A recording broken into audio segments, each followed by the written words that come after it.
Cette femme que vous voyez, sa nounou vient de kidnapper son bébé. Tout a commencé au début, lorsque cette femme recherchait une nounou pour garder ses enfants. Et fort heureusement pour elle, sa voisine connaissait une agence de nounou. Et sa voisine l'a donc mis en contact avec cette agence. Et lorsqu'elle était avec cette agence, l'agence lui a présenté une jeune fille et lui a fait comprendre que cette jeune fille sortait tout fraîchement du village.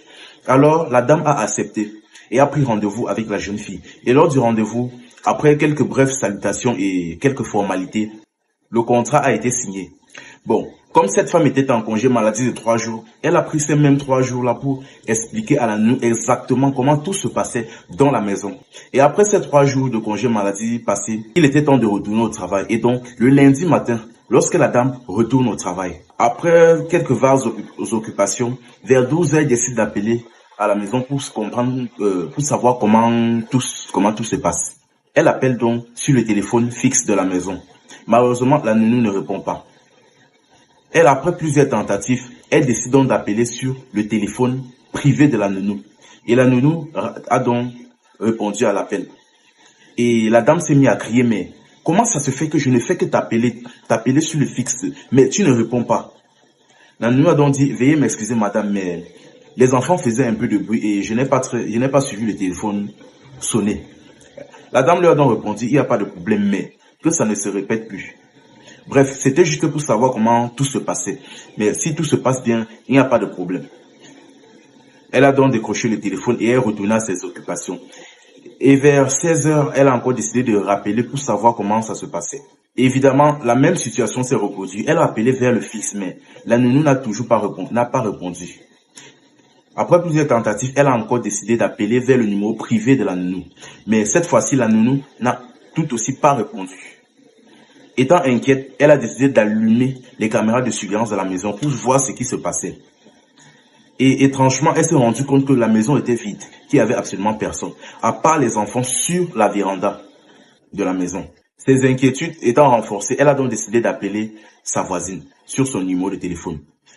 Elle a donc expliqué, voisine, s'il te plaît, je ne fais qu'appeler aussi bien sur le fixe que sur le téléphone privé de ma nounou, mais elle ne répond pas. Et là, je viens de regarder sur les caméras de surveillance et je me rends compte qu'il n'y a absolument personne dans la maison, à part les enfants, et je ne vois pas le bébé. La voisine lui a donc dit, il n'y a pas de problème. Et elle est entrée dans la maison, elle a toqué à la porte. L'avant-dernière est venue ouvrir la porte. La voisine est entrée et a demandé aux enfants, mais où est passée votre tantine? Les enfants lui expliquaient que la tantine est sortie avec le bébé sur le dos et elle les a demandé de ne pas sortir, de ne laisser personne entrer. Peut-être à part si ce n'est vous.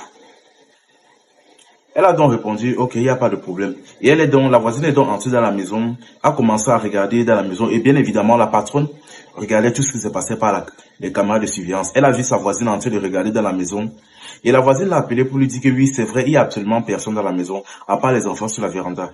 Et apparemment, les enfants m'ont expliqué que la nounou est sortie avec le bébé et a demandé aux enfants de ne pas sortir. La patronne a donc répondu, ok, il n'y a pas de problème, mais s'il te plaît, va dans la chambre de la nounou et vérifie si toutes ses affaires sont là. La voisine est donc entrée dans la chambre de la nounou et elle s'est rendue compte que oui. Et elle a répondu oui, il y a bel et bien ses affaires, mais il n'y en a pas assez.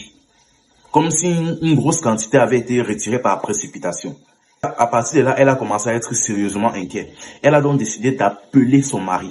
Son mari donc, après avoir été mis au courant de ce qui se passait, a donc allumé lui aussi les caméras de surveillance de la maison et a regardé les séquences précédentes. Et il s'est rendu compte que la nounou, avant de sortir, avait détaché ses cheveux. Il a donc expliqué à sa femme, bon, là je vois sur les caméras de surveillance qu'elle a détaché ses cheveux avant de sortir. Donc, peut-être qu'elle est sortie pour se tresser tout simplement. Elle a donc répondu, ok, et a demandé à sa voisine, s'il te plaît voisine, va regarder...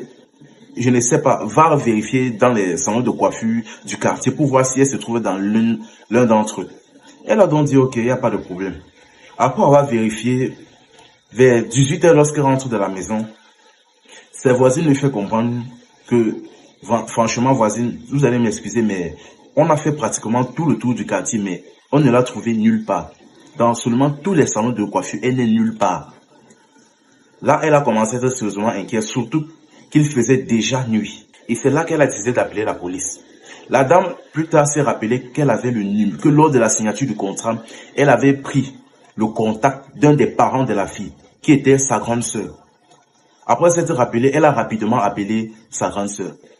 Et a fait comprendre à sa grande sœur que, s'il te plaît, mais ta sœur là, apparemment, vient de kidnapper mon enfant. Et sa grande sœur lui a expliqué, bon, que ne vous inquiétez pas, que elle a souvent quelques retards mentaux, que ne vous inquiétez pas, que généralement quand elle sort comme ça, elle ne va pas loin, que patientez juste, elle va rentrer. Et la dame lui a dit que, mais lors de la signature du contrat, lorsque je vous ai appelé, vous ne m'avez pas expliqué cela. Qu'est-ce que vous me racontez comme ça? Et la sœur lui a expliqué, s'il vous plaît, madame, vraiment, ne vous fâchez pas. Patientez juste, je suis sûr qu'elle va rentrer. Elle a dit, dans tous les cas, j'ai déjà appelé la police. Et elle a raccroché le téléphone. Et quelques jours plus tard, dans une zone plus éloignée, un homme a été retrouvé avec le bébé de la femme. Après avoir été intercepté et arrêté, lors de l'interrogatoire, l'homme a spécifié que sa femme, qui était la nounou, lui a dit que ce bébé était sien. Et elle lui a présenté il y a quelques jours. Bref, pour la version de l'homme, actuellement nous ne savons pas si c'est vrai ou faux, s'il est en prison ou s'il a été libéré. Mais quant à la femme, vu son retard mental, je ne pense pas qu'elle fera de la prison. Cette histoire n'est pas une fiction, mais une histoire vraie, racontée par cette femme sur le plateau de télévision RTI. C'était Info et Amusement. Ici, on s'informe et on s'amuse. Abonne-toi et like pour une prochaine vidéo.